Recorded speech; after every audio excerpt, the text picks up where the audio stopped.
You almost certainly know this song. I'll tell a tale, yeah. Of Maccabees in Israel, yeah. Do you know how many views it has? 10,000, 100,000, a million? Well, as of recording this, it has over 17 million views. Yeah, you heard me right. In the decade since this video was released, it has opened the door for many songs like it. In this video, I want to talk about the golden age of Jewish pop song parodies. I want to go through what led up to the Maccabeats going super viral, other really popular Jewish parodies, and how this influenced a whole generation, including me. I need to warn you that you're about to experience a full embrace of nostalgia, like a slap in the face worth of nostalgia. Alright, so now that you've been warned, let's jump in.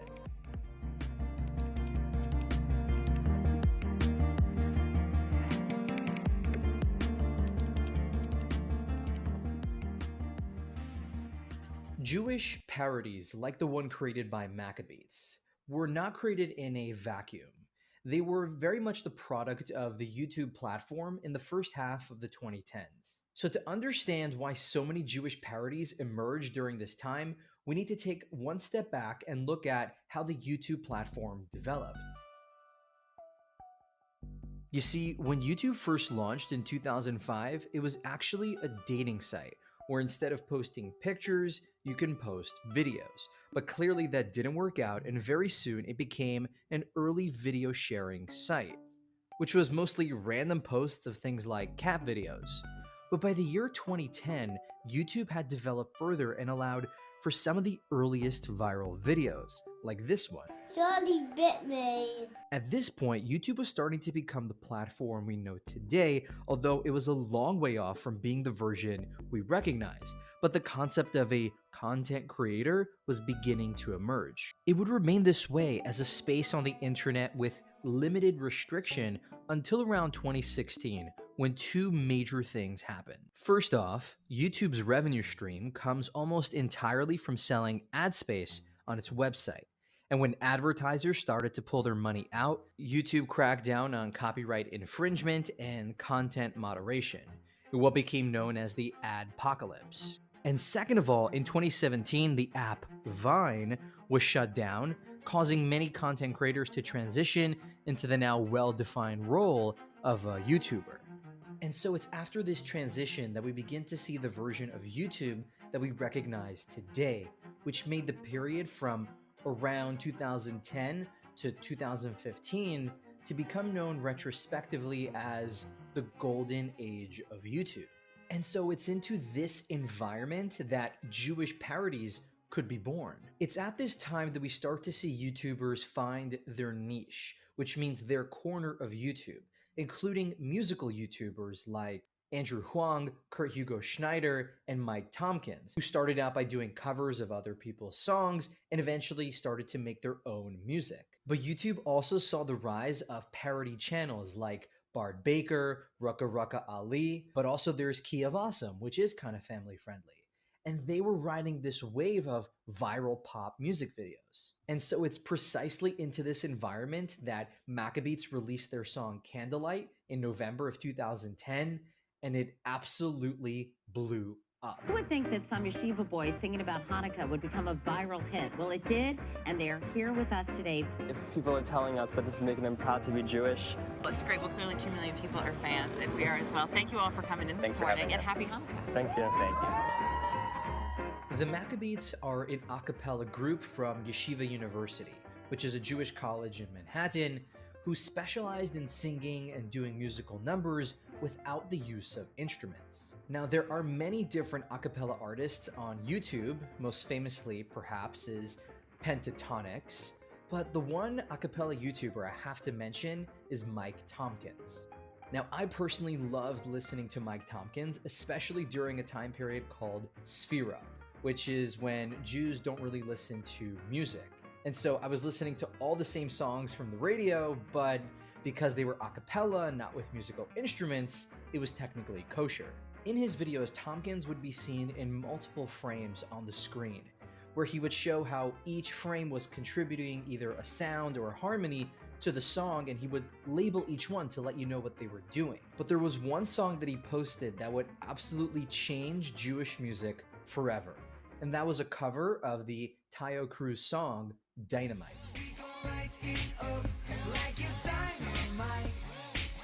Now here's the thing. Jewish parodies did exist before 2010. For example, I grew up listening to Gershon Veroba, who I absolutely love. But it was this confluence of circumstances, the template set up by Mike Tompkins, as well as the chance for YouTube virality that led to the huge success of Candlelight, which received 2 million views in the first 10 days. Now, although today 2 million views doesn't sound like much, I mean, if you ever seen Mr. Beast, that's like nothing. But at the time, this was nothing short of huge. There were news articles that were written about the song, and it also landed the Maccabeats a gig at the White House just a year later, where they're rubbing shoulders with President Obama. I want to thank the Maccabeats for their outstanding performance. So now that we understand the context, the landscape into which the Maccabeats released their song and why it went viral, let's get into that nostalgia that I promised you. So let's look at 5 artists that came to define the golden age of Jewish pop song parodies. And the first one, let's continue with Maccabeats. After the initial success of the song Candlelight, they released another parody of the One Republic song Good Life for the holiday of Rosh Hashanah the following autumn in 2011.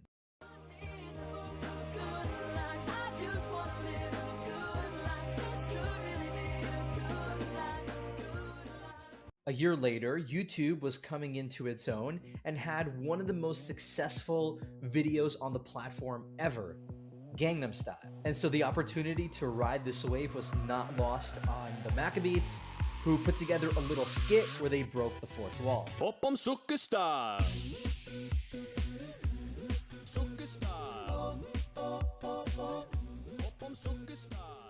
Now, at the end of the skit, they actually say that they're going to stop covering other people's songs and start to sing some of their own original compositions, which they were already doing at that point and have continued to do. But in reality, they continued to make holiday-themed pop song parodies, as well as just doing straight-up covers of songs like Brave by Sarah Bareilles, Burn by Ellie Goulding, and Never Say Never by Justin Bieber. In fact, their most popular video on the channel to date is a parody of the song Dumb Ways to Die called Smart Ways to Live. Smart ways to live, so many smart ways to live.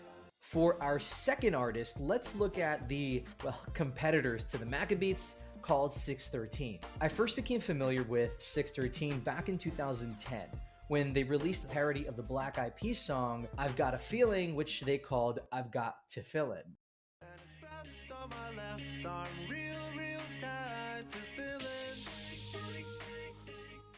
Now, 613 has had some hits in their own right. For example, one of my favorites is a parody of the Kesha song We Are Who We Are, which was done for Passover. Hot and flavorful, that's how I like my matzo balls. Got Pharaoh to let my people go, so we celebrate with unrisen dough. And yes, we'll make a fuss. Got a relative sitting next to us, little brother asking for questions, and I'm about to dip some vegetables. Another big 613 hit was a parody of the Taylor Swift song Shake It Off, which they did in honor of Hanukkah, and they stayed true to the original song and video, but also staying true to the holiday itself. And another song that they parodied was Macklemore's Thrift Shop, which at the time made me feel so cool that I was celebrating Passover. Like, you don't get it.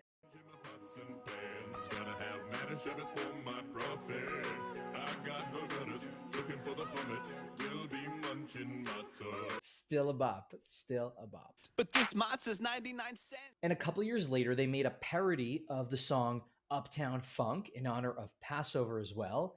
But here's the thing, they weren't the only ones that covered this song. And this, in fact, leads us to our third artist. Although this next artist isn't as popular as the Maccabeats in 613, I feel like it's definitely worth a mention because it did have an impact in the Jewish parody scene, if you will, and that is Aish.com. It's the website for a religious institution in Israel which helps unaffiliated Jews become more familiar with their Yiddishkeit, their Jewish identity. And they burst onto the scene in 2011 with a parody of party rock anthem.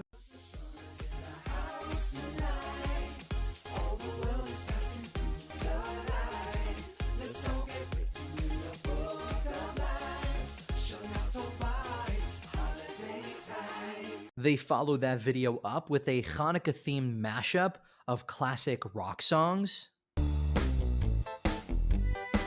Gotta eat this. They also released other parodies, like a parody of Get Lucky, and also a cover of Bohemian Rhapsody, which was rewritten for Passover in 2012. I see candle dying, clouds of locusts swarm. Fire and ice, fire and ice.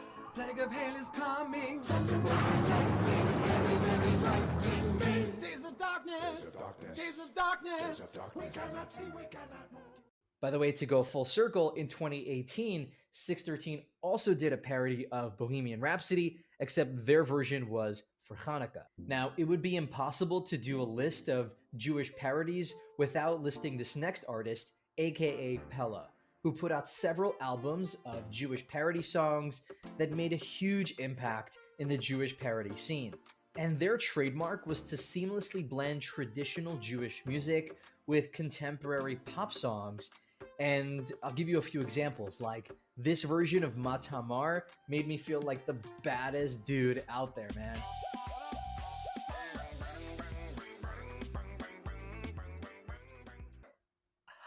Another example was blending the Kesha song, TikTok, with the rabbinic saying, "The day is long and the work is plenty."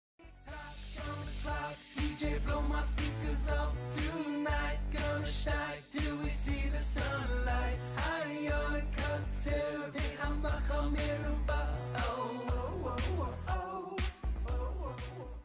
Or another example is blending Tehillim, the Book of Psalms, with Mary Poppins.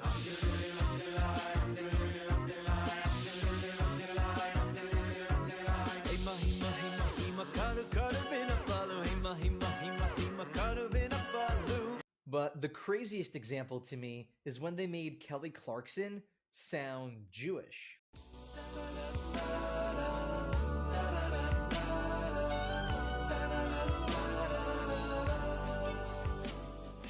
Although they would occasionally do a full-fledged parody, like when they did their version of Gangnam Style, except this time for Hanukkah. Happy Hanukkah! Or when they did a wedding-themed rendition of the then viral song Gummy Bear.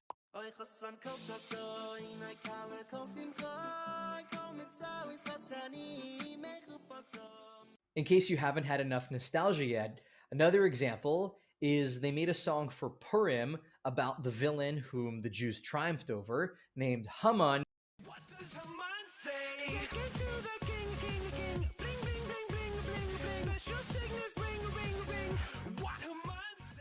And for our fifth artist, I want to talk about a group led by comedian Mendy Pellin, which is called Jewbellish, that made some incredibly hilarious parodies. Jewbellish did another take on Taylor Swift's Shake It Off, except this time they talked about how the Jews always take off for holidays while the Goyim have to stick behind at work. And the Goyim gonna stay. The Jews are gonna pray. I'm just gonna take. I'm taking off. I'm just on a break. They might try to fake. I'm just gonna take. I'm taking off. So as we end off this nostalgic portion of the golden age of Jewish pop songs, let me show you one more. I think this song perfectly sums up the nature of this entire enterprise of Jewish pop song parodies, where they took songs that had a neutral or dirty meaning and turned it into something that allowed people to connect to their Yiddishkeit, to their Jewish cultural identity. Talk Yiddish to me. Talk Yiddish to me. Talk Yiddish to me. So let's talk about how these songs were received in the Orthodox world and how they influenced, well, me. The reception in many ways was mixed. On the one hand, people kind of dismiss these songs as just silly things people put on the internet, the same place where people put cat videos. On the other hand, the more religious types in the Orthodox world were not too happy about taking non-Jewish music and trying to pass it off as Jewish, since in their words, it was like trying to make pig kosher. But in my experience, these songs were not just fun and joyful, but they gave a way for me to express my love of Yiddishkeit, my connection to my Jewish cultural identity. You see, there's something I need to tell you, and it's kind of personal. During the golden age of YouTube, I was actually inspired to make some of my own pop song parodies. Although at the time I did not post them on YouTube, I just sent them privately among friends, I think it's time that I can share them publicly, since I feel ready and I think I gave you a lot of context.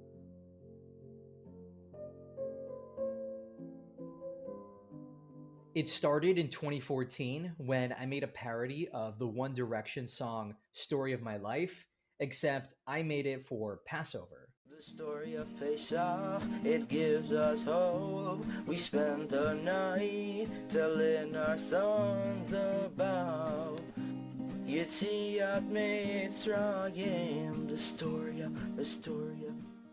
And the following year, I made a mashup of different parodies for the holiday of Purim. And my favorite one from that mashup that I'll show you now is a parody of the Maroon 5 song, Sugar. Sugar, calories is why you get on Purim. You're gonna get diabetes. You shouldn't eat so much candy. Yes, that is me wearing a snood. Please don't ask me why. The following year, I made another mashup, this time for Hanukkah, and I actually upped the stakes. One of the songs I made a parody of in the mashup was the Ellie Goulding song, On My Mind. And in the video, I play a grandma and grandpa who bring presents to, well, a very bratty child. I got presents on my mind. Hanukkah presents. Hanukkah presents. Hanukkah presents. And the final example I'll give you here is later that year I made another mashup, again for Purim, and the two songs that I'll show you is a parody of Selena Gomez and a Joe Jonas song. I start off by leaning into that bratty persona, complaining how I always get the worst candy on Purim, and then I call myself out. I'm like, hey, stop complaining and just have some fun. That same old stuff, whoa. That same old stuff. Stop. When I said to make a better video, I did not mean that we should be complaining the whole time. It's Purim. Let's just drink a little wine and be happy. Alright? 1, 2, 3. It's finally Purim, so I'm gonna drink a dillo yada. So let's get drunk and go crazy, crazy.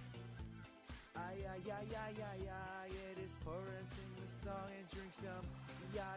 What's so interesting is that you can notice how not only was I inspired to just make these parodies, I was also inspired in the tone. For example, in a 613 video, they also call themselves out and break the fourth wall and shift the tone in the middle of their video, and you can see how I was doing the same thing.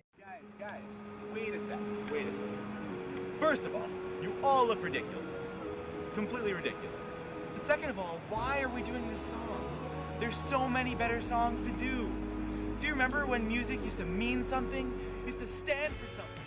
Now, if you're wondering how my friends and family reacted, well, most of them seemed to like it. Some of them probably cringed, thankfully not in front of me. And the rest of the people were, well, confused. The best explanation I can give you is that I was really inspired by the parodies I was watching growing up, that I wanted to make some of my own. I wanted to express my love of Yiddishkeit the same way I saw people on YouTube doing it.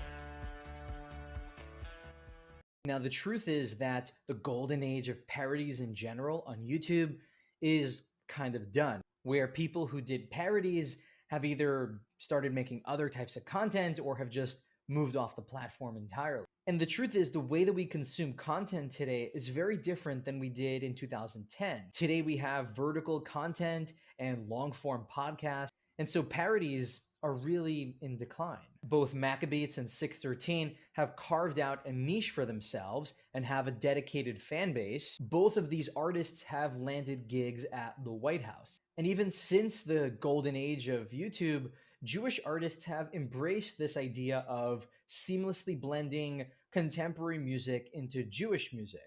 For example, this parody of the Fifth Harmony song Worth It, which is made into a song about a mystical Jewish idea regarding marriage.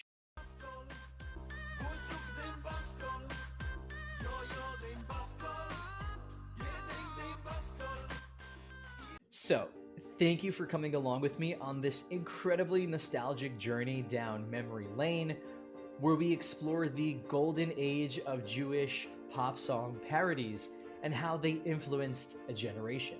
And although this era has definitely passed, like I said, it has definitely deeply influenced me in the way I connect to my Yiddishkeit, my Jewish identity, and I'm sure it's done the same for others. So whether you grew up with this music like I did or are discovering it for the first time, be sure to let me know how it influenced your Yiddishkeit and if there's a song you think I should have mentioned. If you're interested in Jewish culture and history, then you, my friend, are in the right place. My name is David, and welcome to this channel.